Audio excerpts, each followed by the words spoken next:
કચ્છમાં ગમખ્વાર અકસ્માતની ઘટના બની છે. ખાનગી ટ્રાવેલર્સની મિની લક્ઝરી બસ અને ટ્રક વચ્ચે ગંભીર અકસ્માત સર્જાતા 7 લોકોના ઘટના સ્થળે મૃત્યુ થયા છે.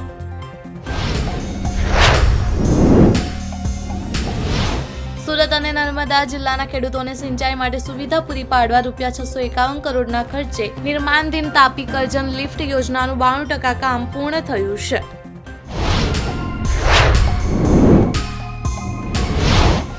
કર્ણાટકના નાયબ મુખ્યમંત્રી ડી.કે. બુધવારે શિવકુમારે બેંગલુરુમાં વધતા શહેરીકરણ અંગે નિવેદન આપ્યું હતું. કહ્યું કે દેવી શક્તિઓ રાતોરાત સમસ્યાઓને હલ કરી શકતી નથી.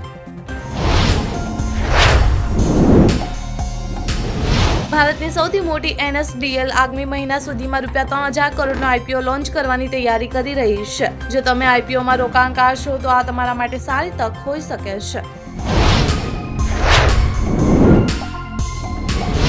મહિલાનો પતિ અને સાસરિયામાં દહેજ ન માંગે પરંતુ હિંસા અને ત્રાસ તો તેમની સામે કલમ 498A હેઠળ કાર્યવાહી થઈ શકે છે. સામાન્ય માન્યતા એવી છે કે આ કાયદો ફક્ત મહિલાઓને દહેજ ઉત્પીડન કિસ્સાઓથી બચાવવા માટે છે.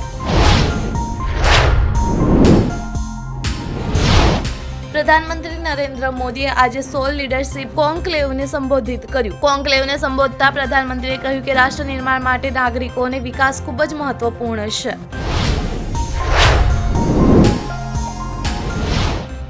ઉદ્ધવ ઠાકરે સેનાના નેતા રાજ્ય રાઉતે નામ લીધા વિના PM નરેન્દ્ર મોદી પર આકરા પ્રહારો કર્યા હતા. કહ્યું કે બહારના લોકો દિલ્હીમાં આવીને રાજ કરે છે.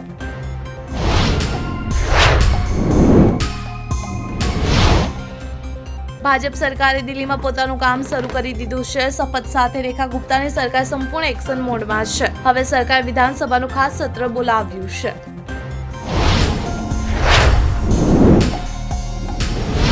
મહિલા IAS અધિકારીને ફેસબુક પોસ્ટ પર પ્રતિક્રિયા આપીને મુશ્કેલીમાં મુકાયેલા એક પુરુષને જામીન મળી ગયા છે. અધિકારીની એક પોસ્ટ પર કોમેન્ટ કરવામાં આવી હતી જેના પર તેમણે વાંધો ઉઠાવ્યો હતો.